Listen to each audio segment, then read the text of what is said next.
Hello everyone, I'm Amit Sharma from SVAR Media, and yes, we are back with another sessions and one of such energy-filled personality today with us from the gems and jewelry industry.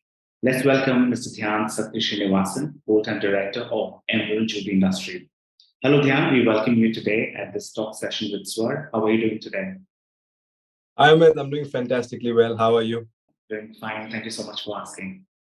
Dhiaan, first of all, Fantastic. congratulations to you and the entire team on your latest Weaves of India collection by Zilara. Could you please set some lights on your new chapter one for this? Weaves of India collection is inspired by the Kanjivaram silk sari. And there are a lot of beautiful motifs in the Kanjivaram silk sari. And we have used these motifs as an inspiration for our drawings and for our designs. And that is what we have done, launched with Weaves of India. And the main reason is to make sure that we celebrate our rich heritage, especially in the of textiles, because our Kanjivaram silk sari is celebrated across the world. And we just thought that this will be a great way of celebrating it on our silver jewelry. So Weaves of India first part is on Kanjivaram. Right. So because Dhiaan, it's really nice to know what inspired you to have this Weaves of India as a concept.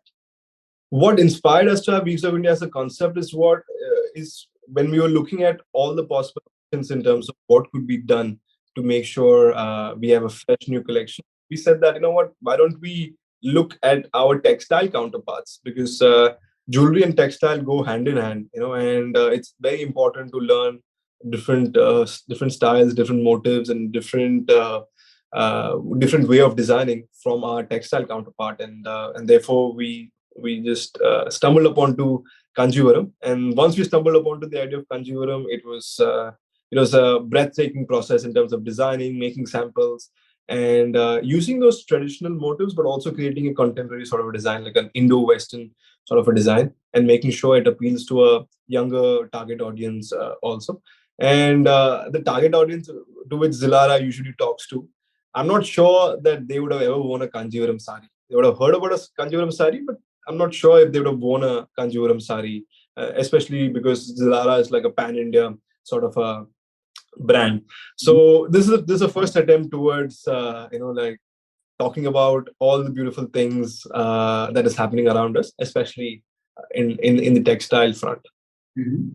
Okay, so we are again excited to know that more about your upcoming chapters. So, is it something which you can explore and you can share some insight about the upcoming collections? The next collections, the chapter 2, chapter 3 are on the way. So that we will launch it more Feb, March. That was the time we are going to launch the second one. It is again inspired from more Indian silks. That much heads up I can give you. But India as a country is a beautiful country with a lot of rich heritage and different heritage across the country. So there's so much inspiration to look for. And textile as a segment, they have done fantastically well.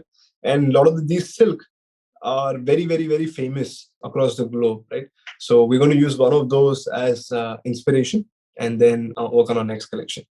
True, because the textile industry or the domain textile equally have a very rich legacy in India. And if you just want to get inspired, there's no boundary I can see. So I just want to wish you and the entire team all the very best for the Weaves of India. Thank you so much for that. Thank you. Dhiaan, could you also give me some insight of the current trends on silver jewelry? How is it working in Indian market versus with the international market? Well, silver jewelry by itself, I wouldn't call it a segment, but it's a very larger genre. Silver is a raw material that's used to create beautiful products, right? Once upon a time, silver was used also for the investment value it holds. But today, the focus is more towards the fashion, right? And silver is a raw material that is used to create very fashionable products. And some of the products that you see across the globe are extremely fashionable, extremely trendy. Sometimes even gold designing is not as fashionable or as trendy as silver, because the raw material cost lets you be more free in terms of designing.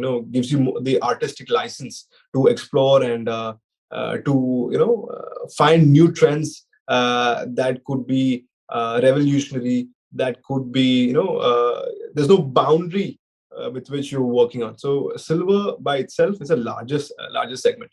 So since more focus is on fashion these days, with silver you have end to end, from traditional varieties like your antique sort of a jhumka to a very contemporary sort of a necklace, lightweight necklaces that you could see, or a diamond look-alike, or diamond-ish in terms of feel. You name the variety that's now available in silver. So when you design, you don't design for one segment or one sort of a style. You design for everything, because with silver, no, it's a customer don't walk into the store and buy one piece. If they like it, they'll even buy 10 pieces because it's affordable, right? And with the youngsters today, fashion becomes more important. How I look, how I feel becomes more important than the value of jewelry. I'm more comfortable wearing a silver jewelry that resonates my style, rather than wearing a diamond jewelry or a gold jewelry that does not resonate my style.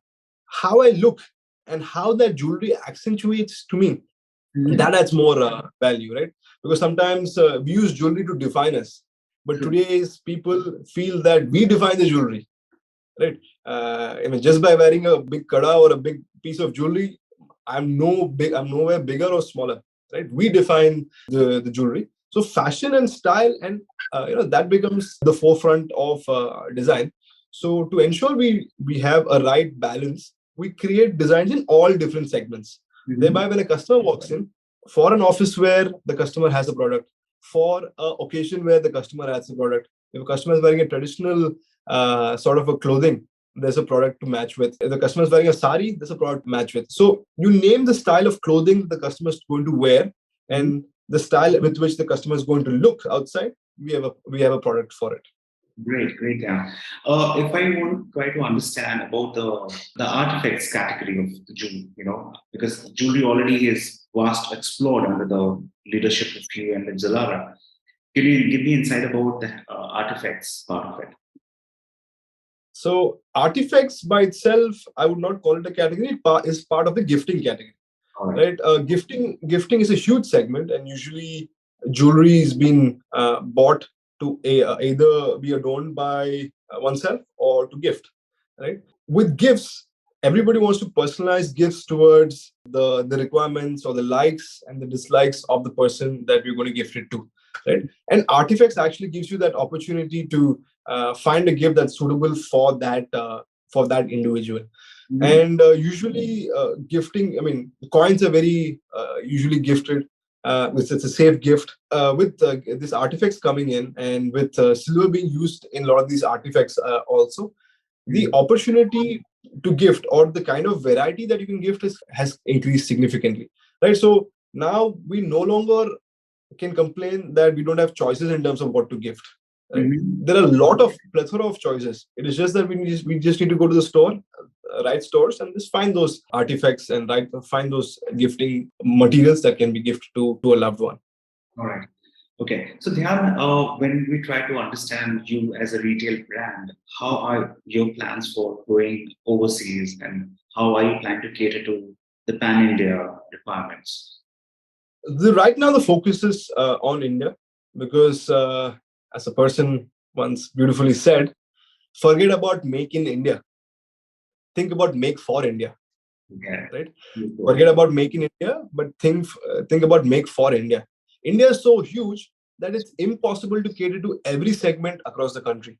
Right? Yes. If we make for this 1.3 or 1.4 billion population, that itself is a huge market. And I mean, it would take a few lifetime to make sure we have that sort of a reach. Right? So our focus right now with Zilara is towards domestic expansion. We want to partner, we want to collaborate, and we want to establish close to 5,000 touch points across all regions of India in the future. Currently, we are at 196 and growing every day. I think we're at 197 today. We want to further expand this Zilara business, and we want to make sure that these beautiful products that can reach to the end consumer. Because at the end of the day, I mean, I walked into so many gold jewelry stores, not our stores, but I didn't find something that fit my bill. Maybe I had to resort to buying online, Sometimes it's more expensive buying online, or maybe when I had to travel abroad, I only then I got a hang of it, right? Right. So, I mean, I'm sure that every customer is not getting every design that one should get. That more can be done from us as a brand or us as a jewelry community towards catering to the requirements of the larger customer base. And Zilara is one attempt towards reaching to these customer base and ensuring that looking good and feeling good is just a few steps away, or like the store is right next to you. You can go buy very affordable products and look good and feel. Yeah, I guess that's the right vision that Lara is doing. Yes. Because if they do it, no looking back, and I think that's what people are looking at the moment. Yeah, the right Yes. product Yeah. at the right time, the need of the time. Yeah. Dhiaan, if you can help us to understand, are you facing any challenges in the silver jewelry market? I mean, apart from, as you mentioned, that the designs are not available, people though wanted to willing to invest into it, maybe artifacts or a gifting part. Any other challenges that you want to mention here? See, there are no challenges that cannot be tackled. Therefore, I don't want to use the word challenges anywhere. But see, sometimes there are reasons because of which the progress is not happening to the extent that it's happening. And lots of it has to do with macroeconomic factors that are beyond our control. When the economy is of a certain nature, the risk-taking ability for an individual also changes with it. Now, we are hearing from various sources, especially from abroad, that world might go into recession next year, 2023, right? So when news like this circulates, it just creates a lot of panic for the external world, right? And when in such scenarios, people might not want to try something new. They might want to stick to what they know and just regroup, right? Yeah. So that could sometimes be like a preventing factor in terms of fast growth, right? Mhm. So, but you cannot build strategies without taking into consideration the macroeconomic factors, and that is very vital towards the success of every brand. And demographics is a very important metric that we need to know to see how is the demographics of India today, or the world today, and like things that we need to do to make sure we can do these demographics and so on and so forth. So I would say that, see, what we can control, we can control, but a macroeconomic factor is something that we cannot control, and we are Yeah. too small or insignificant in the larger stance to even think about controlling it or like working with it, right? So we do best in terms of what we are expected to do. Rest, we need to leave it to the good God to decide our future. Any message you want to convey to the retailers or the buyers? I believe that the best message jewelry industry is when we come together, right? Sometimes we believe that a store next to us is a competitor, but if you can see somebody, they are not a competitor, right? If Mhm. people who you can't see are the ones who are a competitor, right? Like, for example, like an iPhone would probably be a competitor to jewelry, but not a jeweler next to you, right? So I believe as a fraternity, our goal should be to build the trust in jewelry, the Mhm. build the need of jewelry, and also to promote and talk about fashion, talk about languages that we are not currently talking about, and come out with great campaigns to create better awareness to our consumers. Mhm. So the subtle message, or the most important message, is that we are stronger when we are together as a jewelry community. And I hope and pray that the jewelry community at large can work towards the upliftment of the jewelry community, because when one grows, everybody grows, and that's how it should be. And that's the aspiration. At least I don't know how realistically it's going to be possible, but if I had one wish, and if that wish had to be used for the business, I would say that we should all grow together. We should all work together, and because the store next door or the factory next door is not the competitor. The competitor is someone that you cannot see, and most more than likely, you always don't have a plan for people that you cannot see, or like companies that you can't see, or different fashion styles that you can't see, or different preferences that you can't see. Mhm. So let's work together and let's grow together. Yeah, I think it's a very vital message there. And I believe that, if you are individual, we are very unique in itself. Same like our businesses also. So that I think it's a very important message to understand that we can all go together pretty well and at a faster pace also. It's just the thought process we just need to blend into. So, Dhiaan, it was really, really lovely talking to you today. Thank you so much to the entire SVAR team for the opportunity. It's been lovely chatting with you all, and thank you once again. Thank you so much. Ladies and gentlemen, so you were listening to Mr. Dhiaan Shakthi Srinivasan, Hotel Director of Emerald Jewelry Industry, and you heard him about his plan for the year 2023. We wish the entire team of Emerald all the very best. Thank you, everyone. Stay tuned for more such interesting sessions with SVAR Media. I am Ed Sharma signing off. Until then, take care. Goodbye.